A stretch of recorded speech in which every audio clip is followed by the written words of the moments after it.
Assalamualaikum warahmatullahi wabarakatuh. Perkenalkan, nama saya Bella Sapira, NIM 19 10 20 40 53, Tadris Biologi 5B. Dosen pengampu yang terhormat Bapak Hendra Ladirman, SSI MPD, pada mata kuliah Biologi Konservasi. Baik, di sini saya akan menjelaskan tentang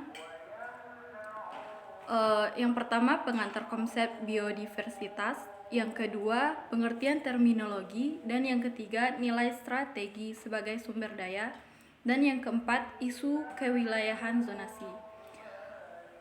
Kita mulai yang pertama. Pengantar konsep biodiversitas.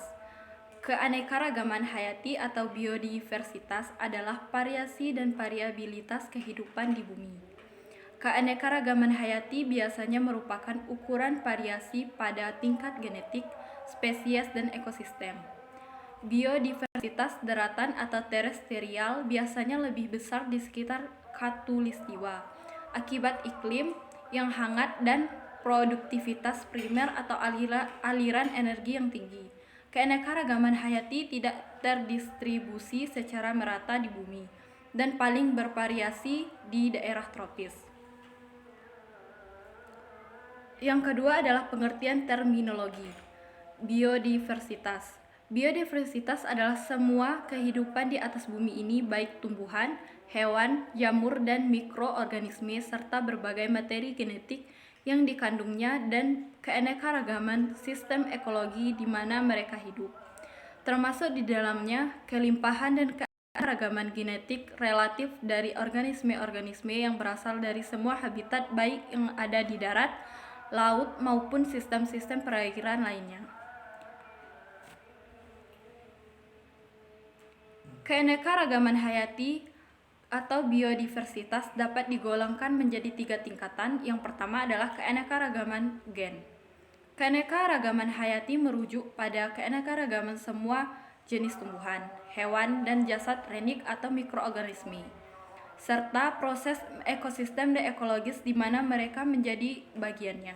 Keanekaragaman genetik atau di dalam jenis mencangkup keseluruhan informasi genetika sebagai pembawa sifat keturunan dari semua makhluk hidup yang ada.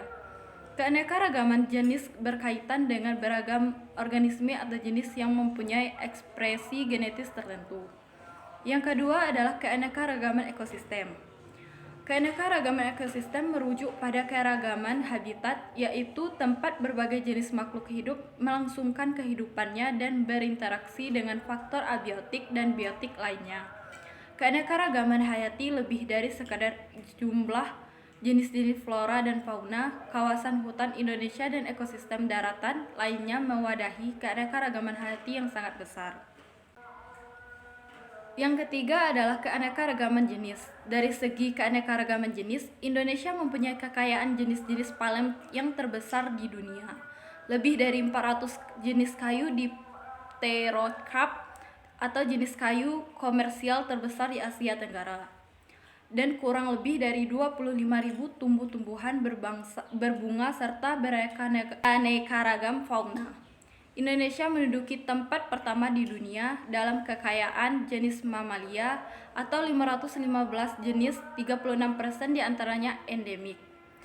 Menduduki tempat pertama juga dalam kekayaan jenis kupu-kupu swallowtail atau 121 jenis, 44% diantaranya endemik. Menduduki tempat ketiga dalam kekayaan jenis reptil atau lebih dari 600 jenis. Menduduki tempat keempat dalam kekayaan jenis burung atau 1.519 jenis, 28% diantaranya endemik. Menduduki tempat kelima dalam kekayaan jenis amfibi atau lebih dari 270 jenis, dan menduduki tempat ketujuh dalam kekayaan flora berbunga. Berikutnya yang ketiga adalah nilai strategi sebagai sumber daya. Keanekaragaman hayati Indonesia telah dimanfaatkan baik secara langsung dari alam maupun melalui kegiatan budidaya. Namun demikian, masih banyak yang perlu digali potensinya dan masih banyak lagi kegiatan pemanfaatan yang harus dibenahi untuk menjadikan kekayaan nasional ini sebagai aset pembangunan yang berkelanjutan. Untuk itu, pengetahuan yang mendasar mengenai besar dan sifat kekayaan nasional ini perlu ditingkatkan dengan memanfaatkan pengetahuan tradisional maupun teknologi yang sesuai sebagai dasar pembangunan pemanfaatan secara lestari. Sebagaimana adat dan kebudayaan yang telah berkembang selama berabad-abad, penduduk Indonesia telah memanfaatkan kekayaan keanekaragaman hayati yang terdapat di seluruh kepulauan Indonesia. Dan yang terakhir adalah isu kewilayahan atau zonasi.